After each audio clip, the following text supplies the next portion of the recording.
Welcome to study गो विजीनत। आज इस video में हम सीआरपीसी का चैप्टर 7 डिस्कस करेंगे। इस चैप्टर में सेक्शन 91 से लेकर 105 तक प्रोविजन दिए गए हैं। लास्ट वीडियो में हमने डिस्कस किया था कि कैसे किसी व्यक्ति को कोर्ट में बुलवाया जाता है, बट वहीं अगर हम बात करें कोई चीज कोर्ट में प्रोड्यूस करवाने की, लाइक कोई डॉक्यूमेंट या फिर कोई अदर चीज, तो उसके लिए क्या किया जाता है यही बताया गया है इस चैप्टर में।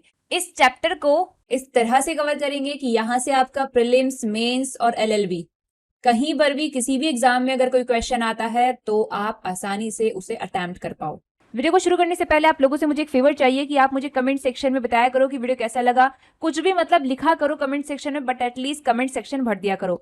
आईपीसी एंड सीआरपीसी ये दो सब्जेक्ट ऐसे हैं जिनके वीडियो कोर्स अवेलेबल हैं, और ये जो सब्जेक्ट यहाँ पर मेंशन है इनके पीडीएफ नोट अवेलेबल है। अगर आपको परचेस करना है तो आप परचेस करने के लिए या तो मुझे मेल कर सकते हैं, मेरा ईमेल एड्रेस आपको स्क्रीन पर दिख ही रहा होगा, या फिर आप मुझे मेरे टेलीग्राम आईडी पर मैसेज कर सकते हैं, जो कि यहाँ पर मैंने मेंशन कर दिया। जब आप मुझे मैसेज करेंगे या फिर मेल करेंगे, मैं आपको पूरी डिटेल दे दूंगी इन सभी के बारे में, जो भी आपने परचेस करने के लिए मुझे मेल या मैसेज किया होगा। तो चलिए शुरू करते हैं आज का वीडियो। तो सबसे पहले अगर बात की जाए सेक्शन 91 की, सेक्शन 91 की हेडिंग आपने ध्यान रखनी है क्योंकि प्रीलिम्स में पूछी जाती है। दूसरी चीज ध्यान रखनी है ये कि अगर कोई कोर्ट करवा रही है डॉक्यूमेंट को प्रोड्यूस या फिर किसी अदर चीज को प्रोड्यूस, तो वो तो यहाँ पर जारी कर रही है क्या, समन। वहीं अगर बात करें हम एसएचओ की, तो अगर कोई एसएचओ, जिसको हम कहते हैं officer in charge of a police station, वो करवा रहा है अगर ये चीज, तो वो यहाँ पर जारी करता है क्या, रिटर्न ऑर्डर। वो भी कब, जब इन दोनों में से कोई भी एक कंसीडर करता है क्या कि वो पर्टिकुलर डॉक्यूमेंट या वो पर्टिकुलर चीज प्रोड्यूस करवानी, पेश करवानी जरूरी है या फिर डिजायरेबल है। किस पर्पस के लिए, सीआरपीसी के तहत किसी इन्वेस्टिगेशन, इंक्वायरी, ट्रायल या अदर प्रोसीडिंग के पर्पस के लिए। तो तब ये कोर्ट जारी करेगी समन, और अगर ये एसएचओ कर रहा है तो ये एसएचओ जारी करेगा रिटर्न ऑर्डर। किसको, उस पर्सन को जिसके पोजेशन या पावर में विश्वास किया जा रहा है कि वो डॉक्यूमेंट या वो चीज है। तो जो समन गया है या जो रिटर्न ऑर्डर गया है, उसके तहत इस पर्सन को रिक्वायर किया जाएगा कि जो टाइम और जगह बताई गई है समन या फिर ऑर्डर में, उस जगह पर आओ और वो पर्टिकुलर डॉक्यूमेंट या वो पर्टिकुलर चीज प्रोड्यूस करो। या फिर सिर्फ और सिर्फ उसको बोल दिया जाएगा कि बस प्रोड्यूस करवा दो, कैसे भी करवा दो, भिजवा दो, आपको आने की जरूरत नहीं है। तो अगर ये चीज की गई है कि बस उसको बोला गया है कि आपने सिर्फ और सिर्फ डॉक्यूमेंट या जो भी चीज हमने मंगवाई है बस वो प्रोड्यूस करानी है, आपको आने की जरूरत नहीं है, तो अगर वो व्यक्ति बिना आए वो पर्टिकुलर डॉक्यूमेंट या वो पर्टिकुलर चीज प्रोड्यूस करवा देता है, पहुंचवा देता है, तो मान लिया जाएगा कि वो जो चीज उससे रिक्वायर की गई थी समन में या फिर ऑर्डर में, उसका उसने कंप्लायंस कर दिया है। और ये चीज आपने ध्यान रखनी है कि सिर्फ इस वजह से कि कोई व्यक्ति कोर्ट में प्रोड्यूस किया है डॉक्यूमेंट या कोई अदर चीज, सिर्फ इस वजह से वो विटनेस नहीं बन जाता है और उसको क्रॉस नहीं किया जा सकता, उसका क्रॉस एग्जामिनेशन नहीं किया जा सकता जब तक कि उसको एज अ विटनेस ना बुलाया गया हो। ये कहा गया इंडियन एविडेंस एक्ट के सेक्शन 139 में। और यहां पर एक सवाल आता है सेक्शन 91 के तहत, जिससे कोई डॉक्यूमेंट या कोई चीज वगैरह मंगवाई जा रही है, क्या वो एक्यूज पर्सन हो सकता है? तो इसका answer state of Orissa versus Divendra Nath Padhi के केस में बताया गया था, कहा यह गया था कि ऐसा नहीं है, ये व्यक्ति एक्यूज नहीं हो सकता है। तो ये चीज आपने प्रीलिम्स के लिए ध्यान रखनी है और ये केस भी आपने प्रीलिम्स के लिए ध्यान रखना है। और इस कंटेक्स्ट में आपने 3 केस और ध्यान रखने हैं। एक हो गया Shyamlal Mohanlal versus state of Gujarat 1965 का, एक हो गया रामकृष्णन वर्सेस कुट्टन पिल्लाई, और last one is state of Bombay versus काटी कालू ओघड़। तो ये तीनों केसेस प्रीलिम्स में पूछे जाते हैं। ध्यान रखना, इन तीनों ही केसेस में कहा गया था कि सेक्शन 91 अप्लाई नहीं होता है एक्यूज के ऊपर। तो यहां पर एक चीज तो आपको क्लियर हो गई कि सेक्शन 91 अप्लाई नहीं होता है एक्यूज के ऊपर। वहीं सबसेक्शन 3 में ये कहा गया है कि ये अप्लाई नहीं होता है, ये कोई प्रभाव नहीं डालता है इंडियन एविडेंस एक्ट में सेक्शन 123 एंड 124 में जिन डॉक्यूमेंट या जिन चीजों को भी मिला हुआ है प्रोटेक्शन, उसके ऊपर। और ना ही ये अफेक्ट करता है किसको, बैंकर्स बुक्स एविडेंस एक्ट 1891 को, और ना ही ये अप्लाई होता है पोस्टल या फिर टेलीग्राफिक अथॉरिटी के कस्टडी में अगर कोई लेटर, पोस्ट कार्ड, टेलीग्राम या कोई अदर डॉक्यूमेंट या कोई पार्सल या कोई चीज वगैरह है उसके ऊपर, क्योंकि उसके लिए दिया गया है क्या, सेक्शन 92, उसके लिए हम पढ़ेंगे सेक्शन 92। तो यहाँ पर आपका सेक्शन 91 होता है दी एंड। तो सेक्शन 92 में पहली बात ये कही गई है कि अगर कोई डॉक्यूमेंट, पार्सल या कोई चीज पोस्टल या टेलीग्राफ अथॉरिटी की कस्टडी में है और उसके बारे में DM, CJM, court of session या फिर हाई कोर्ट, इन चारों में से किसी की भी अगर ये ओपिनियन है कि वो तो चाहिए सीआरपीसी के तहत किसी इन्वेस्टिगेशन, इंक्वायरी, ट्रायल या किसी अदर प्रोसीडिंग के पर्पस के लिए, तो तब इन चारों में से जिसको भी चाहिए ये क्या कर सकते हैं, उस पोस्टल या टेलीग्राफ अथॉरिटी को रिक्वायर कर सकते हैं जिसकी कस्टडी में वो है। क्या रिक्वायर कर सकते हैं कि ये पर्टिकुलर पर्सन हमने बता दिया है, इस पर्टिकुलर पर्सन को वो डॉक्यूमेंट, वो पार्सल या वो चीज जो हमको चाहिए क्या कर देना, डिलीवर कर देना। ऑलराइट, तो ये अथॉरिटी, ये जो चार यहाँ पर बता दिए इनको है। वहीं ये जो चार हैं, अगर इन चारों में से किसी को भी सेम ही जरूरत पड़ रही है तो ये क्या कर सकता है, अगर यही जरूरत पड़ रही है किसी अदर एग्जीक्यूटिव मजिस्ट्रेट को या किसी जुडिशियल मजिस्ट्रेट को या किसी कमिश्नर ऑफ पुलिस को या फिर किसी डिस्ट्रिक्ट सुपरिटेंडेंट ऑफ पुलिस को, तो ये यहाँ पर जो चीज हमने डिस्कस की वो नहीं कर सकते हैं, बल्कि कर क्या सकते हैं, ये कर सकते हैं यहाँ पर जो बताया गया वो चीज। क्या चीज? पोस्टल या टेलीग्राफ अथॉरिटी को ये रिक्वायर कर सकते हैं कि वो पर्टिकुलर डॉक्यूमेंट, पार्सल या जो थिंग आपके पास है उसको पहले आप देख लो, ढूंढ लो, सर्च कर लो कि है भी या नहीं, और अगर है तो फिर उसको डिटेन करके रख लो जब तक कि ये ऊपर वाली कोर्ट से ना ये वाला ऑर्डर हम नहीं लेकर आ जाते हैं। ओके, तो ये हो गया आपका सेक्शन 92। जो अथॉरिटी यहाँ पर मेंशन है वो क्या कर सकती है, और जो अथॉरिटी यहाँ पर मेंशन है ये क्या कर सकती है, ये दोनों चीजें आपने ध्यान रखनी है क्योंकि प्रीलिम्स में पूछी जाती है। अब यहाँ पर सेक्शन 93 से लेकर 98 तक के प्रोविजन बात करते हैं सर्च वारंट की। सीआरपीसी के तहत जो सर्च होती है, तलाशी होती है, वो दो तरीके से होती है। एक तो विदाउट वारंट, जिसमें मतलब सर्च वारंट जारी नहीं हुआ है, बिना वारंट के तलाशी की जा रही है, बिना वारंट के सर्च की जा रही है। तो इसके बारे में हम देखते हैं सीआरपीसी में सेक्शन 47, 103, 153, 165, 166। इन सेक्शंस के तहत जो तलाशी होती है वो विदाउट वारंट होती है, तो ये सेक्शंस आपने ध्यान रखने हैं।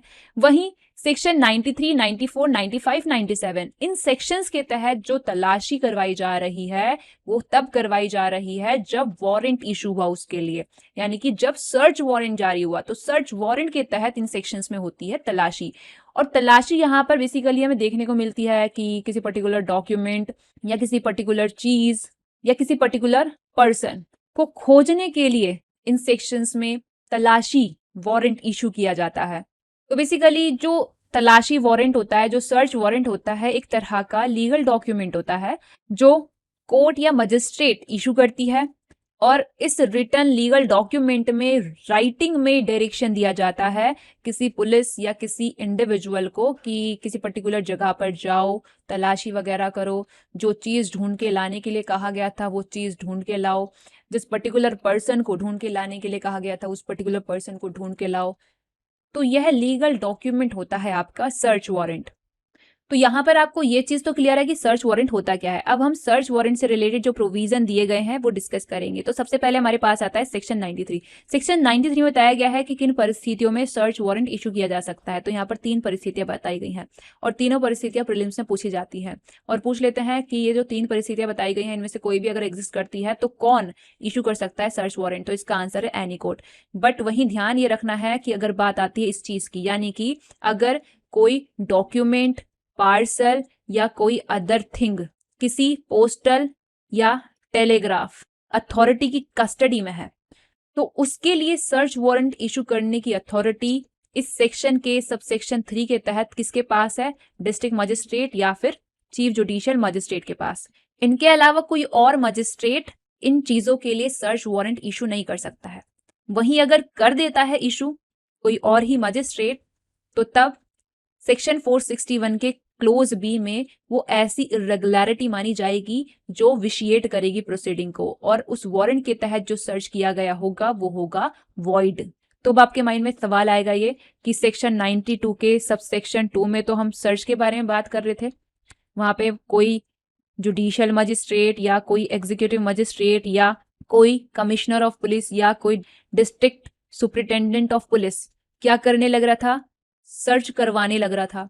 तो चीज क्या है, ये ये चीज इस चीज से कैसे लगे? यहाँ पे तो बोल रहे हैं कि सिर्फ डिस्ट्रिक्ट मजिस्ट्रेट या सीजीएमई सर्च वारंट इशू कर सकता है, बट यहाँ पे भी तो सर्च हो रही थी ना। वो क्या चीज है? वो अलग चीज है, अलग चीज है। मतलब यहाँ पे ये लोग पोस्टल या टेलीग्राफ अथॉरिटी को ही रिक्वायर कर रहे थे कि ये पर्टिकुलर डॉक्यूमेंट या ये पर्टिकुलर चीज या ये पर्टिकुलर पार्सल डिलीवर करवाने के लिए, जब तक कि ऊपर की जो अथॉरिटी बताई गई थी ना सब सेक्शन 1 में, जो 4 लोग बताए गए थे, DM, CGM, court of session या हाई कोर्ट, वहां से ऑर्डर नहीं आ जाता उसको डिलीवर कराने का, तब तक आप उसको सर्च कर लो और डिटेन करके रख लो। तो वो अलग चीज है। यहाँ पे ये पोस्टल या टेलीग्राफ अथॉरिटी से ही रिक्वायर कर रहे हैं कि सर्च कर लो उसे, उस पर्टिकुलर डॉक्यूमेंट या उस पर्टिकुलर चीज को सर्च कर लो। बट यहाँ पे उस चीज के लिए सर्च वारंट इशू करने की अथॉरिटी बता रखी है किसकी? डीएम या सीजीएम की, जिसके तहत ये क्या करेंगे? अपना कोई पर्टिकुलर बंदा भेजेंगे जो यहाँ पर जाके करेगा क्या? सर्च वारंट के तहत यहाँ पर जाके सर्च करेगा, पोस्टल या टेलीग्राफ अथॉरिटी के वहां जाके। ऑलराइट, तो अब यहाँ पर सबसेक्शन 1 की अगर हम बात करें तो कहा यह गया है कि कोई भी कोर्ट सर्च वारंट इशू कर सकती है। कब? पहला तब जब उसको रीजन टू बिलीव है ये कि जिस पर्सन को ऑर्डर किया गया है समन में अंडर सेक्शन 91 वो, या फिर जिनको सेक्शन 92 के सबसेक्शन 1 में रिक्वायर किया गया है वो क्या नहीं करेंगे? जो डॉक्यूमेंट या जो चीज मांगी गई है ना उनसे उस समन में या उस रिक्विजिशन में, वो प्रोड्यूस ही नहीं करेंगे। तो तब, या फिर तब जब कोर्ट को पता ही नहीं है, इनको आता ही नहीं है, इनको पता ही नहीं है कि जो डॉक्यूमेंट या जो चीज चाहिए वो है किसके पोजेशन में, या फिर तब जब कोर्ट कंसीडर करती है ये कि सीआरपीसी के तहत किसी इंक्वायरी, ट्रायल या अदर प्रोसीडिंग के लिए जनरल इंस्पेक्शन करवाना या सर्च करवाना जरूरी है। तो तब यहाँ पर कह रहे हैं कि कोई भी कोर्ट इशू कर सकती है सर्च वारंट। बस ध्यान ये रखना है कि सबसेक्शन 3 में कहा गया है ये कि भले ही यहाँ पर कोई भी बात लिखी है उससे हमें कोई फर्क नहीं पड़ता, अगर डॉक्यूमेंट, पार्सल या कोई चीज पोस्टल या टेलीग्राफ अथॉरिटी की कस्टडी में है तो उसके लिए अगर सर्च वारंट इशू करने की बात आती है तो उसके लिए सर्च वारंट इशू करता है कौन? या तो डिस्ट्रिक्ट मजिस्ट्रेट या फिर चीफ जुडिशियल मजिस्ट्रेट। ऑलराइट, तो अब जैसे कि सर्च वारंट इशू किया गया है और जिस व्यक्ति को सर्च वारंट के तहत सर्च करने के लिए बोला गया है वो अब क्या कर सकता है? जैसे कि यहाँ पर सीआरपीसी में हम प्रोविजन डिस्कस करते हैं ना, सर्च करने के तरीके वगैरह जो बताए गए हैं उन तरीकों से सर्च कर सकेगा और इंस्पेक्शन कर सकेगा।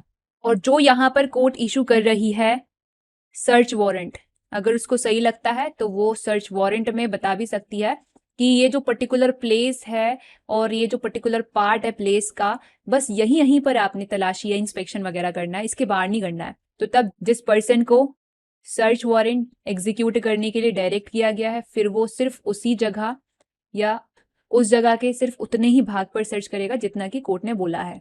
ऑलराइट, सर्च वारंट जब इशू होता है तो उसका जो फॉर्मेट है वो किस फॉर्मेट में इशू होता है वो बताया गया है फॉर्म नंबर 10 में, सेकेंड शेड्यूल ऑफ सीआरपीसी में। अब सवाल ये आता है कि अगर जो जगह एक्यूज के कब्जे में है उस जगह पर तलाशी करवानी है तो क्या एक्यूज ये कह सकता है कि ये तो आप मेरे आर्टिकल 20 के क्लोज 3 के तहत सेल्फ इंक्रिमिनेशन के अगेंस्ट जो मुझे राइट मिला हुआ है, फंडामेंटल राइट, उसका वायलेशन कर रहे हो? तो क्या एक्यूज ऐसा कह सकता है?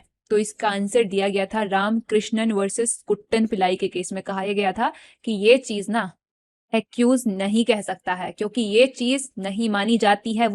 अपने खिलाफ एविडेंस देने के लिए वो कंपल्शन जो आर्टिकल 20 के क्लोज 3 में प्रोहिबिटेड है, और इसका मतलब साफ साफ ये है कि ये चीज आर्टिकल 20 के क्लोज 3 का वायलेशन नहीं करती है। बाकी सबसेक्शन 3 आपको क्लियर ही हो गया होगा। बहुत घुमा फिरा के पूछ लेते हैं तो दिमाग सटीक रखना है और आंसर बिल्कुल करेक्ट देना है। ध्यान रखना है ये कि डॉक्यूमेंट, पार्सल या कोई अदर चीज अगर पोस्टल या टेलीग्राफ अथॉरिटी की कस्टडी में है तो उसके लिए सर्च वारंट इशू करने की अथॉरिटी सिर्फ और सिर्फ या तो डिस्ट्रिक्ट मजिस्ट्रेट को है या फिर सीजीएम को है। बाकी कोई अदर मजिस्ट्रेट ऐसा नहीं कर सकता है। अब सेक्शन 94 में क्या कहा गया है? यहाँ पर उस जगह पर तलाशी करने की बात की गई है जहां पर कोई स्टोलन प्रॉपर्टी या कोई ऑब्जेक्शनेबल आर्टिकल वगैरह के होने के बारे में सस्पिशन है। तो देखो यहाँ पर चीज ध्यान रखनी है क्या, पहली चीज तो ये अथॉरिटी आपने ध्यान रखनी है कि कौन यहाँ पर सर्च का ऑर्डर दे रहा है और किसको सर्च करने के लिए ऑथोराइज किया जा रहा है। बाकी और चीजें आपको ध्यान रखने की जरूरत नहीं है, बट जानकारी के लिए पूरा सेक्शन आपको पता होना चाहिए। तो यहाँ पे देखो कहा यह गया है कि अगर कोई डिस्ट्रिक्ट मजिस्ट्रेट या एसडीएम या फिर judicial magistrate of first class है, इन तीनों में से कोई भी अगर ऐसा है जिसको कुछ इन्फॉर्मेशन वगैरह मिली है और अगर उसको सही लगा तो उसने इंक्वायरी वगैरह भी की, तो उसके बाद अगर उसको ये रीजन टू बिलीव है कि कोई जगह जो है वो ऐसी है जो इस्तेमाल की जा रही है चुराई गई चीजों को रखने के लिए या उनको बेचने के लिए, या फिर सबसेक्शन 2 में जो ऑब्जेक्शनेबल आर्टिकल बताए गए हैं, जो आपत्तिजनक चीजें बताई गई हैं, उन चीजों को रखने, बेचने या प्रोड्यूस करने के लिए कोई पर्टिकुलर जगह यूज की जा रही है, तो तब इन तीनों में से जिसको भी लग रहा है ना ये चीज, ये क्या कर सकते हैं, सर्च वारंट इशू कर सकते हैं और सर्च वारंट में ऑथराइज कर सकते हैं किसी ऐसे पुलिस ऑफिसर को जो कांस्टेबल की रैंक से ऊपर का है, वारंट इशू करके, सर्च वारंट इशू करके ऑथराइज कर सकते हैं कि वो उस जगह पर एंटर करे और अगर उसे जरूरत लगे तो मदद के साथ एंटर करे, विद असिस्टेंस एंटर करे, किसी को ले के जाए, वहां पर तलाशी करे। स्टोलन या ऑब्जेक्शनेबल आर्टिकल अगर मिलता है तो उसका पोजेशन ले और उसको कन्वे करे मजिस्ट्रेट के पास या फिर सेफ कस्टडी में रखे। जो कोई भी पर्सन वहां पर मिला है उस जगह पर जिसके बारे में अगर अपीयर हो रहा है कि ये सस्पेक्ट है, तो उसको कस्टडी में ले और उसको मजिस्ट्रेट के समक्ष प्रोड्यूस करे। अब यहाँ पर ऑब्जेक्शनेबल आर्टिकल क्या क्या हो सकते हैं, तो ये पूरी लिस्ट आपकी दे रखी है ऑब्जेक्शनेबल आर्टिकल्स की सबसेक्शन 2 में। तो ये पूरी लिस्ट आपने एक बार गो थ्रू करनी है। तो यहाँ पर आपका सेक्शन 94 होता है कंप्लीट। अब सेक्शन 95 में पहली बात ये कही गई है कि अगर कोई न्यूज़पेपर, बुक या कोई डॉक्यूमेंट जो कहीं पर प्रिंट हुआ है जिसके बारे में स्टेट गवर्नमेंट को ये लग रहा है कि इसके अंदर तो ऐसा मैटर पब्लिश किया गया है जो आईपीसी की ये जो सेक्शन मेंशन है ना, टोटल 6 सेक्शन मेंशन है, इनमें से किसी भी सेक्शन के तहत पनिशेबल है, तो स्टेट गवर्नमेंट क्या कर सकती है, स्टेट गवर्नमेंट नोटिफिकेशन पास करके उसमें अपने ओपिनियन के ग्राउंड्स वगैरह बता के डिक्लेयर कर सकती है कि ये जो चीज है ना, इसकी हर एक कॉपी जिसमें ये मैटर कंटेन है स्टेट गवर्नमेंट के द्वारा फोरफिट कर ली गई है। तो ये डिक्लेरेशन करने की पावर है स्टेट गवर्नमेंट को। और अब कोई भी पुलिस ऑफिसर इंडिया में कहीं भी इसको कर सकता है सीज, इस न्यूज़पेपर, बुक या डॉक्यूमेंट की कॉपी, जो भी चीज है ये, इसको सीज कर सकता है। कौन? कोई भी पुलिस ऑफिसर। एक एक अथॉरिटी आपने ध्यान रखनी है। यहाँ पे डिक्लेरेशन कर स्टेट गवर्नमेंट, सीज करने की पावर है किसकी? किसी भी पुलिस ऑफिसर की। कहां पर? इंडिया में कहीं भी। और आगे क्या लिखा है? आगे लिखा है ये कोई भी मजिस्ट्रेट जारी कर सकता है सर्च वारंट, और सर्च वारंट के तहत ऑथोराइज कर सकता है किसको? किसी ऐसे पुलिस ऑफिसर को जो एसआई की रैंक से नीचे का नहीं है। क्या ऑथोराइज कर सकता है? कि भाई जा, कहां जा? किसी ऐसी जगह जहां वो पर्टिकुलर न्यूज़पेपर, बुक या डॉक्यूमेंट वगैरह की कॉपी वगैरह है, या फिर वो पर्टिकुलर बुक या डॉक्यूमेंट वगैरह जहां पर है, जिस जगह पर है, या फिर हमें रीजनेबल सस्पिशन हो रहा है कि ये उस पर्टिकुलर जगह पर है, तो जा, उस जगह पर जा, एंट्री मार उस जगह पे और सर्च कर, तलाशी ले उस जगह की। ये चीज ऑथराइज कर सकते हैं सर्च वारंट के तहत कोई भी मजिस्ट्रेट। किसको ऑथराइज कर सकते हैं? किसी ऐसे पुलिस ऑफिसर को जो कि सब इंस्पेक्टर की रैंक से नीचे का नहीं है। तो ये चीज प्रीलिम्स में पूछी जाती है। 3 बातें हमने डिस्कस की, तीनों बातें पूछी जाती है कि स्टेट गवर्नमेंट क्या कर सकती है, ये पता होना चाहिए। पूछ लेते हैं कि इंडिया में कहीं पर भी वो पर्टिकुलर न्यूज़पेपर, डॉक्यूमेंट या उसकी कॉपी वगैरह कौन सीज कर सकता है जिसके फॉरफीचर का स्टेट गवर्नमेंट ने डिक्लेरेशन जारी कर दिया है। तो इसका आंसर हो जाएगा कोई भी पुलिस ऑफिसर। वहीं पूछ लेते हैं कि अगर किसी ऐसी जगह रीजनेबल सस्पिशन हो रहा है कि वो पर्टिकुलर डॉक्यूमेंट, न्यूज़पेपर वगैरह है, तो उस जगह पर सर्च करने के लिए सर्च वारंट कौन जारी कर सकता है? तो इसका आंसर हो जाएगा कोई भी मजिस्ट्रेट। और सर्च वारंट के तहत किसको ऑथोराइज किया जा सकता है सर्च करने के लिए? तो इसका आंसर हो जाएगा किसी भी ऐसे पुलिस ऑफिसर को जो सब इंस्पेक्टर की रैंक से नीचे का नहीं है।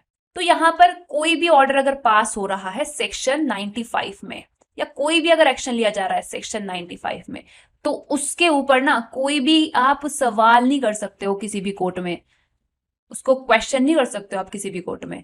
हालांकि सेक्शन 96 के तहत एक रेमेडी आपको मिलती है। रेमेडी मिलती है कि आप स्टेट गवर्नमेंट ने जो डिक्लेरेशन फॉर फीचर का जारी किया है उसको सेट असाइड करने के लिए हाई कोर्ट में एप्लीकेशन लगा सकते हो। वो भी कितने टाइम के अंदर? जिस दिन पब्लिकेशन हुआ है ऑफिशियल गजट में उस डिक्लेरेशन का, उस दिन से, उस तारीख से 2 महीने के अंदर ये चीज पूछी जाती है। कहां पर जाते हैं एप्लीकेशन लेके? हाई कोर्ट में ये चीज भी पूछी जाती है। अब जब हाई कोर्ट में गए हैं तो अब उस एप्लीकेशन पर जो लेकर गए हम हाई कोर्ट में, सुनवाई कौन करेगा, उस पर निर्णय कौन देगा? तो इसके लिए होगी एक स्पेशल बेंच। यहां से ना मेंस में सवाल आता है।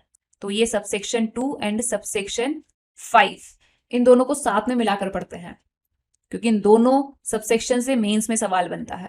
तो यहाँ पर जब हाई कोर्ट में एप्लीकेशन जाती है तो उसकी सुनवाई और उस पर निर्णय वगैरह देती है स्पेशल बेंच। और उस स्पेशल बेंच में कितने जजेस होते हैं? अगर उस हाई कोर्ट में 3 या 3 से ज्यादा जजेस हैं तो 3 जज उस हाई कोर्ट के होंगे स्पेशल बेंच में। वहीं अगर हाई कोर्ट में 3 से कम जजेस हैं तो तब स्पेशल बेंच में हाई कोर्ट के सारे जज आ जाएंगे। और अगर स्पेशल बेंच में एप्लीकेशन की जब सुनवाई हो रही है तब ओपिनियन को लेकर डिफरेंस अगर रहता है, मतभेद वगैरह अगर होता है, तो तब जो मेजॉरिटी का डिसीजन होगा वो होगा डिसीजन, उसके अकॉर्डिंग ही प्रोसीड किया जाएगा। ऑलराइट, तो ये दोनों सबसेक्शन मिला के आपने पढ़ने हैं। इन दोनों सबसेक्शन को मिला के मेंस में सवाल पूछा जाता है। सबसेक्शन 3 में देखो चीज ये कही गई है कि जब एप्लीकेशन जो आई है सेक्शन 95 में, अगर वो किसी न्यूज़पेपर के फॉरफिट किए जाने की वजह से आई है कि स्टेट गवर्नमेंट ने हमारा ये पर्टिकुलर न्यूज़पेपर था, इसको फॉरफिट किए जाने का डिक्लेरेशन दे दिया है, तो हमें वो डिक्लेरेशन सेट असाइड करवानी है, तो हम पहुंच गए कोर्ट।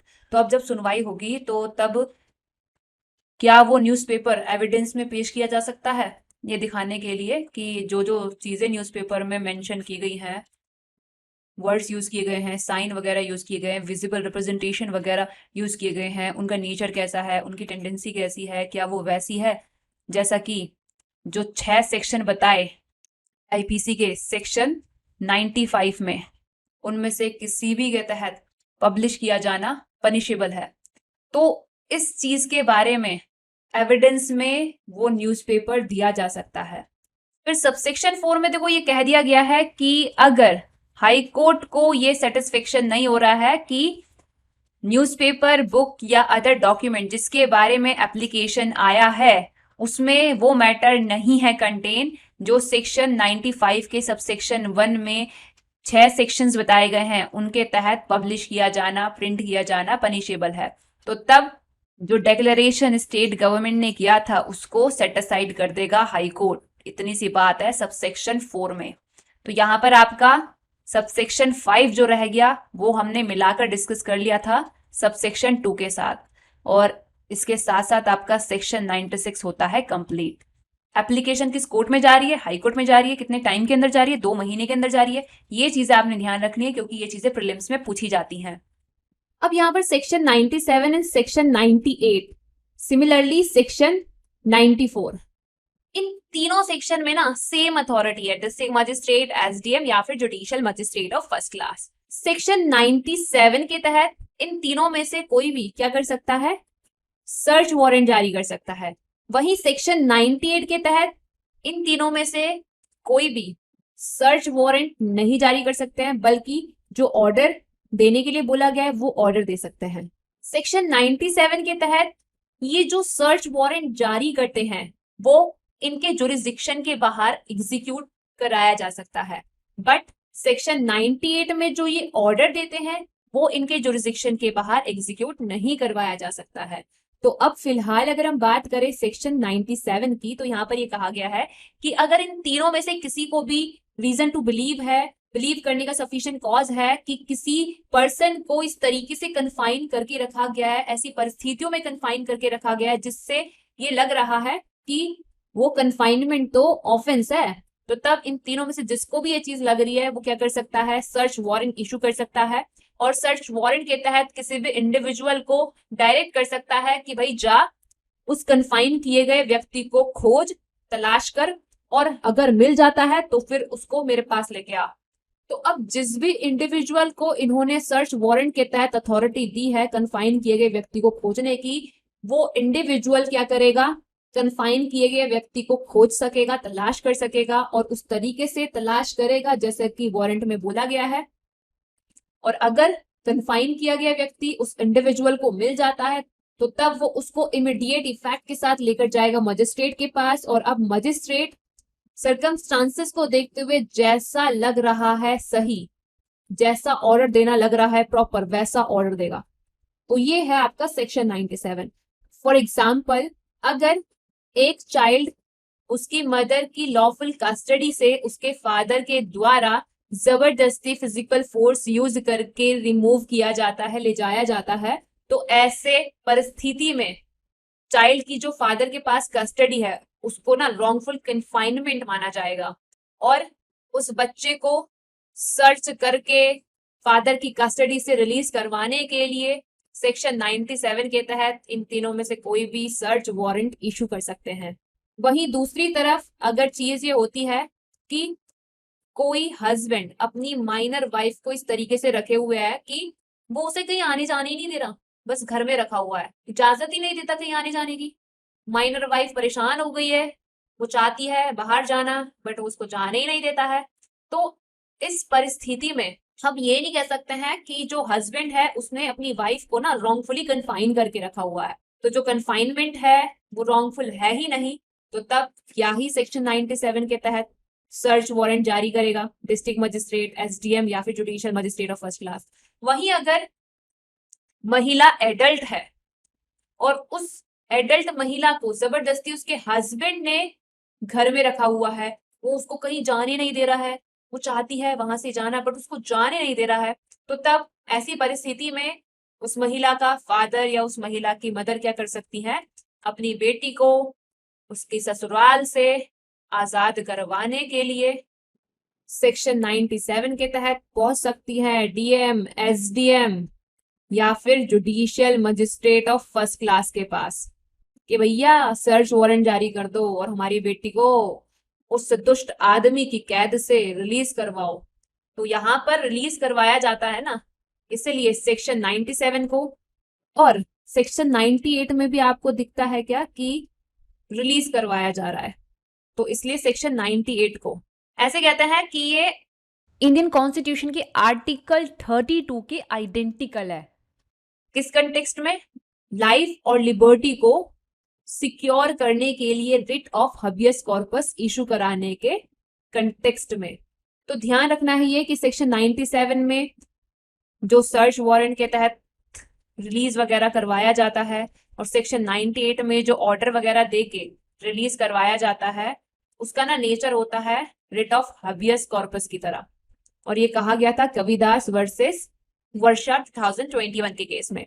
अब यहाँ पर सेक्शन 98 की अगर हम बात करें तो यहाँ पर ये कहा गया है कि अगर कंप्लेंट आई है ओथ पर, जिससे पता लग रहा है क्या कि एक महिला या फिर 18 साल से कम उम्र की फीमेल चाइल्ड या तो अबडक्ट की गई है या फिर अनलॉफुली डिटेन की गई है, किस लिए, अनलॉफुल पर्पस के लिए, तो तब डीएम, एसडीएम या फिर judicial magistrate of first class order दे सकते हैं कि उस महिला की जो लिबर्टी है उसको इमीडिएटली रिस्टोर किया जाए, या फिर अगर फीमेल चाइल्ड है तो उसको इमीडिएटली रिस्टोर करके दिया जाए उसके पेरेंट को, गार्डियन को, उसके हस्बैंड को या फिर किसी ऐसे अदर पर्सन को जिसके पास उस फीमेल चाइल्ड का लॉफुल चार्ज था।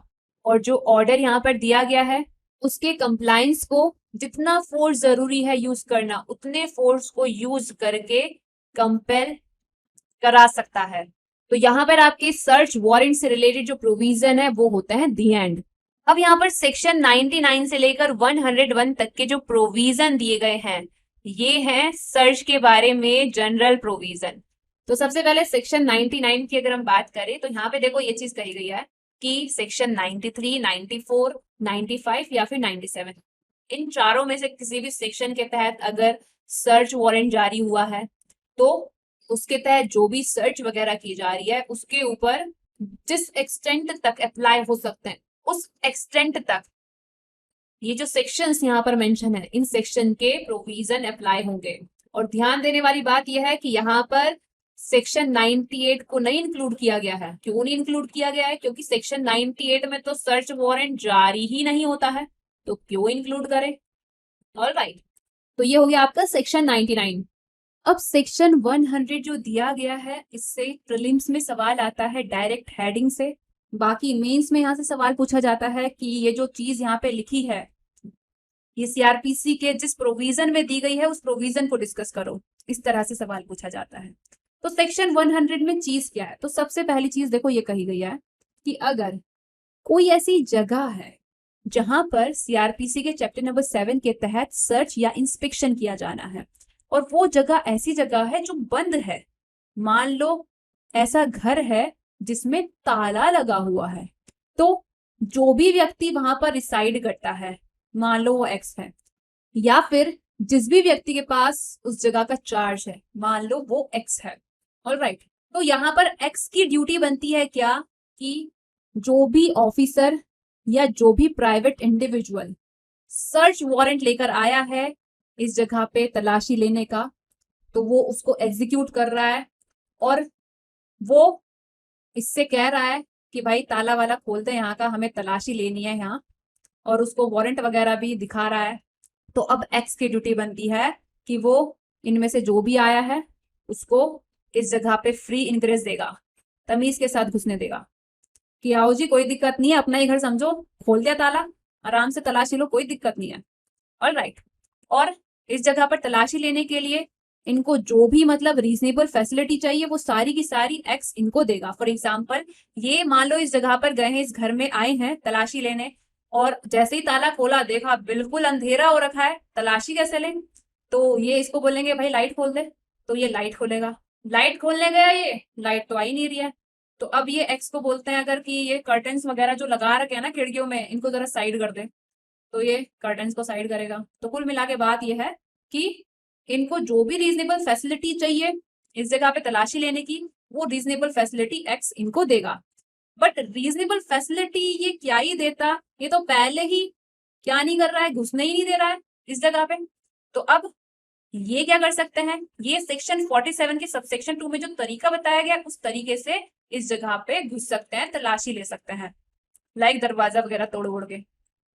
अब मान लो ये इस जगह पे तलाशी लेने गए, यहाँ पे इन्होंने देखा कि ये वाई व्यक्ति ऐसा है जिसके बारे में रीजनेबल सस्पिशन हो रहा है कि इसने अपनी बॉडी पे कुछ छुपाया हुआ है, लाइक जेब वेब में कुछ रख लिया है, टी शर्ट के अंदर रख लिया है, पैंट के अंदर रख लिया है। तो अब यहाँ पे अगर कोई ऑफिसर वारंट को एग्जीक्यूट करने गया तो वो, या फिर अगर प्राइवेट इंडिविजुअल वारंट को एग्जीक्यूट करने गए तो वो, इन दोनों में से जो भी एग्जीक्यूट करने गया है उनको राइट है कि ये इसकी तलाशी ले सकते हैं। बट सेक्शन 51 में तो हमने पढ़ा है क्या कि जो व्यक्ति बताया गया है उसकी तलाशी सिर्फ और सिर्फ पुलिस ऑफिसर ही ले सकता है, प्राइवेट इंडिविजुअल नहीं ले सकता है। बट यहाँ पे वाई की तलाशी अगर पुलिस ऑफिसर एग्जीक्यूट करने गया है वारंट तो वो ले सकता है, अगर प्राइवेट इंडिविजुअल करने गया है वारंट को एग्जीक्यूट तो वो ले सकता है। ये चीज क्लियर। अब यहाँ पे अगर मान लो जो वाई है वो एक महिला है तो उसकी तलाशी कोई मेल थोड़ी लेगा, उसकी तलाशी दूसरी महिला के द्वारा करवाई जाएगी पूरी डिसेंसी का ख्याल रखते हुए। और जब वाई की ना तलाशी ली गई, तलाशी के दौरान जो जो चीजें उससे बरामद हुई, जो जो चीजें उससे ले ली गई, उसकी ना एक लिस्ट बना के उसकी एक कॉपी उसको दे दी जाएगी। ये कहा गया है सबसेक्शन 7 में। सबसेक्शन 4 में देखो ये कहा गया है कि सीआरपीसी के चैप्टर नंबर 7 के तहत तलाशी लेने से पहले जिस जगह पे तलाशी ली जानी है ना वो जगह जिस लोकेलिटी में है उस लोकेलिटी के 2 या 2 से ज्यादा इंडिपेंडेंट एंड रेस्पेक्टेबल इनहैबिटेंट्स को ना एज अ विटनेस बुलाया जाएगा कि आओ और आप ना तलाशी के टाइम पर मौजूद रहो, आप विटनेस करो तलाशी को। तो ये विटनेस की संख्या पूछ ली जाती है। मान लो उस लोकेलिटी में इस तरह के कोई व्यक्ति है ही नहीं, या फिर इस तरह के व्यक्ति तो हैं बट वो एज अ विटनेस सर्च में मौजूद नहीं रहना चाहते हैं, तो तब किसी अदर लोकेलिटी के 2 या 2 से ज्यादा इंडिपेंडेंट और रेस्पेक्टेबल इनहैबिटेंट्स को एज अ विटनेस बुलाया जा सकेगा। कैसे बुलाया जा सकेगा? रिटर्न ऑर्डर देके। अब जैसे कि रिटर्न ऑर्डर देके बुलाया जाता है एज अ विटनेस मौजूद रहने के लिए तलाशी के दौरान, जिसको वो अगर बिना किसी रीजनेबल एक्सक्यूज के रिफ्यूज करता है मौजूद रहने से या फिर नेग्लेक्ट करता है अटेंड रहने से, तो तब उसके ऊपर आईपीसी का सेक्शन लग सकता है, सेक्शन 187। अब मान लो ऐसा कुछ नहीं हुआ है, जिसको बोला गया है एज अ विटनेस मौजूद रहने के लिए वो आ गए, तो अब उनकी उपस्थिति में तलाशी वगैरह ली जाएगी। जो भी सामग्री उपलब्ध हुई है, जो सीज की गई है, जहां जहां से उठाकर सीज की गई है, वो सब चीजें मेंशन करते हुए उस सामग्री की ना एक लिस्ट बनाई जाएगी उस ऑफिसर के द्वारा या फिर उस अदर प्राइवेट इंडिविजुअल के द्वारा जो तलाशी ले रहा है। और उस लिस्ट पर जो विटनेस मौजूद थे ना वो साइन करेंगे। बट ध्यान ये रखना है कि जो भी विटनेस मौजूद थे तलाशी के दौरान, उनको एज अ विटनेस कोर्ट में ना अटेंड होने के लिए रिक्वायर नहीं किया जाएगा जब तक कि उनको स्पेशली सम्मन देकर नहीं बुला लिया जाता है। ऑलराइट। सबसेक्शन 6 में उस जगह के ऑक्यूपेंट का तलाशी के दौरान उपस्थित रहने का राइट बताया गया है जिस जगह पे तलाशी ली जा रही है। तो जिस जगह पे तलाशी ली जा रही है उस जगह का ऑक्यूपेंट या फिर उसके बिहाफ में कोई भी पर्सन हर परिस्थिति में तलाशी के दौरान वहां उपस्थित रहने के लिए परमिट किया जाएगा। और यहाँ पर जिन सीज की गई चीजों की लिस्ट बनाई गई है, उस लिस्ट की एक कॉपी जिस पर विटनेस वगैरह के साइन वगैरह किए गए थे, उस जगह के ऑक्यूपेंट को या फिर उसके बिहाफ में जो भी वहां पर मौजूद था उसको डिलीवर कर दी जाएगी। तो यहाँ पर आपका सेक्शन 100 होता है दी एंड। सेक्शन 101 इम्पॉर्टेंट नहीं है, बस यहाँ पर आपने ध्यान रखना है इसका हेडिंग। यहाँ पर बस बताया गया है ये कि अगर बियॉन्ड जुरिस्डिक्शन सर्च की गई है और फिर वहाँ पर चीज़ें वगैरह मिली, उनको सीज वगैरह जैसे किया गया और फिर उनकी लिस्ट वगैरह बनाई गई, तो वो चीज़ें और वो लिस्ट किसे भेजी जाएंगी, उन चीज़ों का कैसे डिस्पोजल किया जाएगा, ये बताया गया है सेक्शन 101 में। तो इसकी बस हेडिंग ध्यान रखो, बाकी उतना कुछ इंपॉर्टेंट सेक्शन नहीं है ये। अब यहाँ पर चैप्टर नंबर 7 में 102 से लेकर 105 तक के प्रोविजन जो बचे हैं वो चैप्टर नंबर 7 का मिसलिनियस पार्ट कहे जाते हैं। इनमें से सबसे पहले अगर हम बात करें सेक्शन 102 की, तो मेंस में डायरेक्ट क्वेश्चन हेडिंग से आता है और प्रीलिम्स में भी डायरेक्ट क्वेश्चन हेडिंग से पूछा जाता है। तो आखिर है क्या इस सेक्शन में? इस सेक्शन में कहा गया है कि अगर कोई प्रॉपर्टी, भले ही यहाँ पे लिखा है कोई प्रॉपर्टी, बट इसका मतलब ये नहीं है कि इसमें इमूवेबल प्रॉपर्टी भी इंक्लूड है, ये ध्यान रखना है आपने। तो कह रहे हैं कि अगर कोई प्रॉपर्टी ऐसी है जिसके बारे में इलेज किया जा रहा है या फिर सस्पिशन है कि वो स्टोलन प्रॉपर्टी है, चुराई गई प्रॉपर्टी है, या फिर ऐसी परिस्थितियों में वो प्रॉपर्टी मिली है जिससे ना मतलब ये सस्पिशन हो रहा है कि कोई ऑफेंस तो हुआ है, तो तब कोई भी पुलिस ऑफिसर उस प्रॉपर्टी को सीज कर सकता है। ध्यान रखना यहाँ पे लिखा है कोई भी पुलिस ऑफिसर। और अगर ये पुलिस ऑफिसर एसएचओ की रैंक से नीचे का है, एसएचओ का सबऑर्डिनेट है, तो तब ये तुरंत सीजर के बारे में एसएचओ को बताएगा। और हर एक पुलिस ऑफिसर जो यहाँ पे क्या कर रहा है, सीज कर रहा है प्रॉपर्टी को, उसकी ये ड्यूटी बनती है कि वो तुरंत सीजर के बारे में कि मैंने सीज कर लिया है रिपोर्ट करे उस मजिस्ट्रेट को जिसको मामले का जुरिस्डिक्शन है। और अब जो प्रॉपर्टी सीज की गई है उसके साथ क्या किया जाए? तो पहली चीज ये कह रहे हैं, अगर वो प्रॉपर्टी कन्वीनियंटली कोर्ट में ट्रांसपोर्ट नहीं हो सकती है, या फिर उस प्रॉपर्टी की कस्टडी के लिए प्रॉपर अकोमोडेशन सिक्योर करना डिफिकल्ट है, या फिर कंटिन्यूसली उस प्रॉपर्टी को पुलिस कस्टडी में रिटेन करके रखना इन्वेस्टिगेशन के पर्पस के लिए जरूरी नहीं है, तो इन तीनों में से कोई भी अगर परिस्थिति है तो तब जो पुलिस ऑफिसर सीज किया है प्रॉपर्टी को, वो उसकी कस्टडी किसी पर्सन को सौंप सकता है और उससे ना वो बॉन्ड एग्जीक्यूट करवाएगा, जिसमें उस पर्सन को अंडरटेकिंग देना पड़ेगा क्या, कि जब कोर्ट में उस प्रॉपर्टी को मंगवाया जाएगा आप उसको लेकर आएंगे। उस प्रॉपर्टी के डिस्पोजल के बारे में अगर कोई ऑर्डर देती है कोर्ट तो उसको प्रभावी होने देंगे, ये नहीं कि इसकी कस्टडी में दे दिया अब ये आनाकानी कर रहा है। ऑलराइट, तो इसलिए बॉन्ड एग्जीक्यूट करवा लेंगे उससे। वहीं अगर जो प्रॉपर्टी सीज की गई है वो यहां पर जो सिचुएशन बताई गई है 3, उसके बारे में ये तीनों सिचुएशन अगर एग्जिस्ट करती हैं तो वो तुरंत ऑक्शन करा के सुपरिटेंडेंट ऑफ पुलिस के ऑर्डर के तहत तुरंत बेची जा सकती है। तो क्या क्या परिस्थितियां हैं? पहली परिस्थिति होनी चाहिए क्या, कि वो प्रॉपर्टी तो भाई जल्द ही खराब होने वाली प्रॉपर्टी है, नेचुरली ऐसी प्रॉपर्टी है कि जो जल्दी खराब हो सकती है। सेकेंडली, उस प्रॉपर्टी के बारे में पता ही नहीं है कि कौन व्यक्ति उस प्रॉपर्टी के पोजेशन के लिए एंटाइटल है, पता ही नहीं है, या फिर जो एंटाइटल है वो उपस्थित ही नहीं है। इसके साथ साथ वो प्रॉपर्टी तो ऐसी है जिसकी वैल्यू 500 रुपए से कम की है। तो ये तीनों परिस्थिति अगर साथ में एग्जिस्ट करती हैं तो तब सीज की गई प्रॉपर्टी तुरंत बेची जा सकती है सुपरिटेंडेंट ऑफ पुलिस के ऑर्डर के तहत। ऑलराइट, और बेचने के बाद जितना पैसा आया है, नेट प्रोसीड्स उस पैसे का, उसके ऊपर सेक्शन 457 एंड 458 के प्रोविजन उस एक्सटेंट तक अप्लाई होंगे जितना अप्लाई करना प्रैक्टिकेबल है।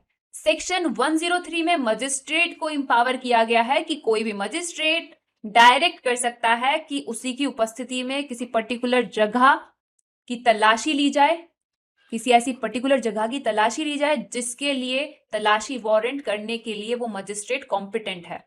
सेक्शन 104 में किसी भी डॉक्यूमेंट को इंपाउंड करने की पावर दे रखी है। इंपाउंड करना मतलब अपने पास जब्त करके रख लेना। तो यहां पर क्या चीज है कि कोई भी कोर्ट क्या कर सकती है, अगर उसको सही लग रहा है तो वो कर सकती है किसी भी डॉक्यूमेंट को, किसी भी चीज को इंपाउंड। कैसे डॉक्यूमेंट को, कैसी चीज को? जो उसके समक्ष प्रोड्यूस की गई। सेक्शन 105 का बस हेडिंग ध्यान रखो, बाकी कुछ भी इंपॉर्टेंट नहीं है। चैप्टर नंबर 7A में सेक्शन 105A से लेकर 105L तक के प्रोविजन दिए गए हैं। इस चैप्टर की हेडिंग पढ़ लेना, वो भी नहीं पूछी जाती है वैसे तो। ध्यान रखना ये कि ये chapter criminal law amendment act 1993 के द्वारा सीआरपीसी में इंसर्ट किया गया था और ये चीज भी पूछी नहीं जाती है। तो मर्जी आपकी कि इसको आपने याद रखना है या नहीं रखना है। तो यहां पर आपका सेक्शन 91 से लेकर 105 तक जो दिया गया था चैप्टर नंबर 7 होता है कंप्लीट। कहीं पर भी अगर आपको कोई डाउट रहता है तो आप कमेंट सेक्शन में, इंस्टाग्राम पर, टेलीग्राम पर, कहीं पर भी पूछ सकते हैं। सीआरपीसी एंड आईपीसी इन दोनों सब्जेक्ट के वीडियो कोर्स अवेलेबल है। सीआरपीसी, आईपीसी और काफी सारे सब्जेक्ट के पीडीएफ नोट भी अवेलेबल है। उन सभी के बारे में जानकारी मैंने डिस्क्रिप्शन में डाल दी, एक बार आप डिस्क्रिप्शन जरूर चेक कर लेना। और उनमें से कोई भी चीज अगर आपको परचेस करनी है तो आप उसको परचेस करने के लिए या तो मेरी ईमेल एड्रेस पर मेल कर सकते हैं जो कि आपको स्क्रीन पर दिख ही रहा है, या फिर आप मुझे मेरे टेलीग्राम आईडी पर मैसेज कर सकते हैं। मेरे टेलीग्राम आईडी मैंने डिस्क्रिप्शन में मेंशन कर दिया है। जाते जाते चैनल को सब्सक्राइब कर देना, वीडियो को लाइक कर देना और एक फेवर जरूर कर देना।